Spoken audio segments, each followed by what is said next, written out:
The weather outside is frightful, and the crowds are so delightful.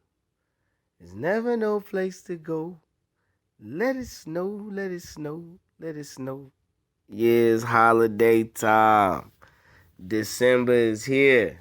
Now, usually on a regular year in December, it'll be the end of college football, and we be talking about who's in what bowl and the college football playoff, and the turnouts for what teams will be playing and what bowls and what it means for them going into the next season and so forth.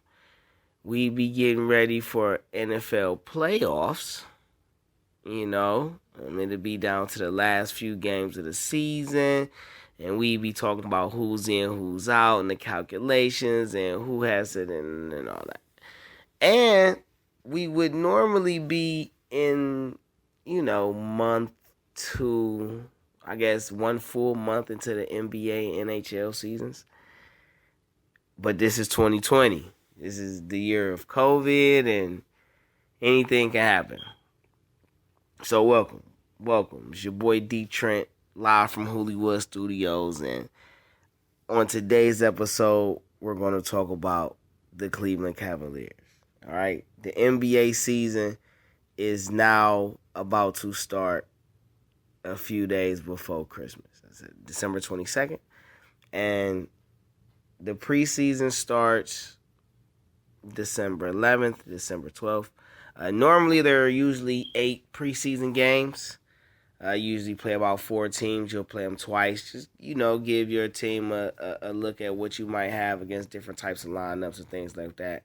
Everybody gets to play 1-1 in their home stadiums, generate revenue, TV sales, all that. But this is the year of COVID, so the whole strategic implementation of the NBA and how we going to see it and what's going to go on is a whole new wave. It's a whole new criteria to play by. We just had the NBA draft last month. That's crazy that you could say the finals just ended in October and we had the NBA draft in November and we're starting the season in December. Now, I'm not going to lie. I probably could lightweight get used to this. You know what I'm saying? I'm one person who is in favor of the season starting around this time on a regular. I don't like the NBA draft being in November. I'm definitely all for the NBA draft being held in August or September. Given October, November, time for the rookies and the signees and free agency and all that. And I'm also a fan of the draft being before free agency. A lot of people say that, people don't like change. But I just feel like if you want to put every organization in the best position to win, or a struggling franchise to be in the best position to turn themselves around, then why not put the draft first and then have free agency? You know what I mean? And then, we could do it like that. All right, I'm just for that. So, the Cavs in the Eastern Conference, and the Eastern Conference has gotten heavy. Now, let me not skip over the fact that there are protocols in place, a few hot topics that we'll discuss on another episode. But just a few NBA hot topics, like how the NBA will not be testing for marijuana this year. That's right. NBA players will not be fined, penalized, suspended, or none of the above, or so forth, for testing positive for marijuana. That's another subject for another time. Also, the league has put out a warning, a memo, protocols for how to follow the rules during the corona and the pandemic, and what will be the penalties for people purposely being neglectful of those protocols. So, the NBA season is about to get real interesting, and I can go into all day about things that went on, but today is about the Cleveland Cavaliers. What is Cleveland doing? That is like the hot button question for everybody. What is Cleveland doing? The Cleveland Cavaliers, who are owned by Dan Gilbert, who also owns Rocket Loans and Mortgage, or Quicken Loans, it was formerly known as. He's been an owner over here for about 15 years now. 15, 16 years, maybe 17 years. He's been the owner majority of the 2000s. His GM is Kobe Altman, guy who's been with the organization for quite a while. He was under David Griffith for a while, and then when Griffith was released of his duties, Kobe Altman took over. The current head coach is John Blair Bickerstaff, the son of Bernie Bickerstaff, longtime legendary coach player. Assistant coaches Antonio Lane, Dane Garreau, and Lindsey Gottlieb. Now, the Cavaliers come off, a horrible season. They were a top 5 lottery pick. I argue they should have got the number 1 or 2 pick, though. I don't know how they got the 5 and the Warriors got the 2, but that's a conversation for another time, too. But this team comes in 3 years removed from being any type of contender. Last year's record they had were 19-46.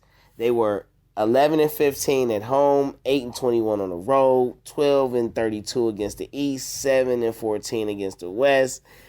So they shitty. Record-wise, stat number-wise, you know what I mean? Even going into more stats, they were 26th in the league with 107 points a game, shooting 46% from the field. That's good for 19th in the league. 35% from 3, that's 20th in the league. 75% from free throw, that's 20th in the league. Also, 23 assists a game, 24th in the league. 44 rebounds a game, that's for 19th in the league. 3 blocks a game, that's 30th in the league. 6.9 steals, that's 25th in the league. They were first in turnovers with 16.5 turnovers a game. And they were ranked last in personal fouls. Now, another interesting note to go with their 46% from the field. They took about 88 shots a game, which was also good for about 20th in the league. They made about 40 shots out of the 88 shots a game, and that was pretty good for about, they were still 20th in the league. As far as the three-point percentage, they took about 31 threes a game. They made about 11. They averaged about 20 free throws a game and made about 15. So, to be honest, looking at those numbers, the numbers aren't really that bad. It's just that the league is just really that good. Eastern Conference, Western Conference, just about every team has building blocks, star players, role players, and majority, more than 16 teams are ready to compete for a championship currently. The Cavs right now, they're in the middle of a rebuild. You know what I'm saying? But people want to know what they going to do. Now, they done lost Tristan Thompson. And Tristan Thompson, he put in a lot of good work for the Cavs. You know, farewell to Double T. We loved him over here. We wish him nothing but the best. But he is now a Boston Celtic.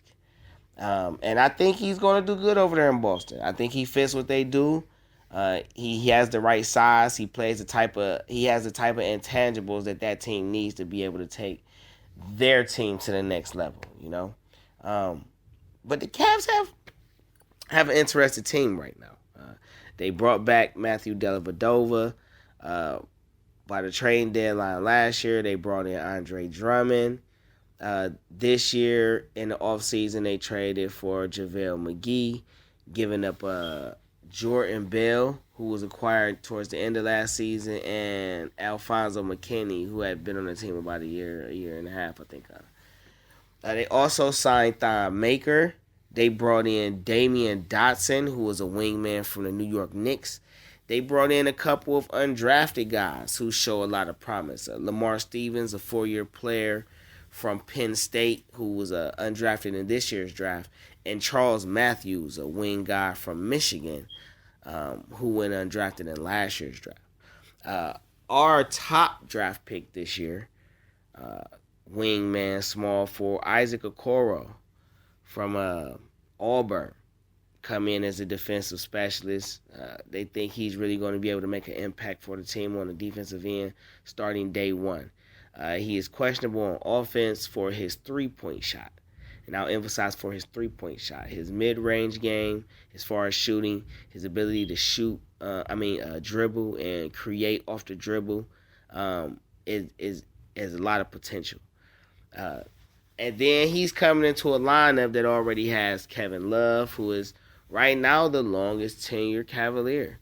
We got Kevin Love in 2014 in a trade where we got rid of Andrew Wiggins and we paired Love up with LeBron and Kyrie, and we went on that magical run and winning the championship.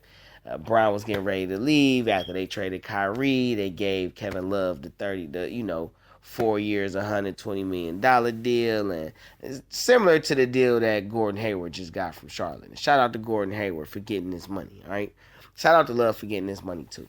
At the time, and I will still stand on this, I think it was a good move for them to retain Love, just on the strength that when you're rebuilding, you don't want to not have nothing. You know what I mean? You want to have at least one solid or above average player to help with the young guys and really bring what you're trying to build together. Even if at some point he doesn't, go through the whole process and he gets moved on to, a team, a real contender, so be it. But right now, Kevin Love's a good fit. I like him.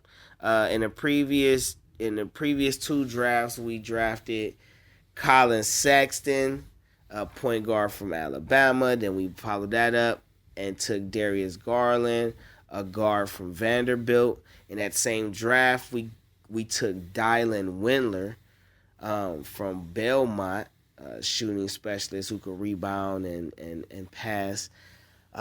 We took him 26 in that draft, and then we traded 4 second-round picks to Milwaukee or Detroit, I think it was. I think it was Milwaukee, though, for the 30th pick in that draft. And we selected Kevin Porter Jr. Kevin Porter Jr. comes in as a highly touted talent with great potential to become a two-way superstar. But he's young. All these guys are young. Colin's 21. Darius is 20. Dylan, probably the oldest of the bunch, is like 22. Kevin Porter's 19. We still have Cedi Osman, probably the longest tenured draft pick still on the roster. He was taken in the 2013 draft when we took Anthony Bennett number 1 overall. And he's been with the team. He's won a championship with the team. His first couple years, I think he still stayed over in Turkey. So he didn't officially come over with the team until the middle of 2014 or 2015 or something like that. I sat behind LeBron for a few years. I actually like Cedi. Cedi has game. Cedi can score in a variety of ways, and he could play defense. It's going to be about Chedi's confidence and his assertiveness, man. Can Cedi be a 20-point a game scorer? Is that in his arsenal? Can he really do that? That'll be a question yet to be answered. But right now, just seeing that about the Cavs, people might just call me crazy, but I genuinely believe that the Cavs are in a good place right now. Better place than they've been previous years trying to rebuild, especially if you take into account where they were at the other years that they tried to rebuild after LeBron left. But I think they have enough talent to do something that makes some noise, man. Now, I'm not predicting that they're going to go to the finals. I'm not predicting that. But like I say, I feel like they in a good position. My biggest concern is how the players are being used. Which, before you can really figure out how the players are being used, you have to figure out who you're building around. So this is where the dilemma comes in. Now, this has become an up-tempo league, all right? Every team could put up 100 shots on any given night. Most superstars average about 25 to 30 shots a game. So the traditional big isn't necessarily a lost art, but, he has to be able to be quick on his feet, stretch the floor, be effective in transition, on top of, being dominant in the paint. You know what I'm saying? But that's if the big man wants to be a star. You can have a lot of big men who could do those things and are not star talent, but you have to be able to create and put pressure on people from the inside, and that usually starts, with your big man, all right?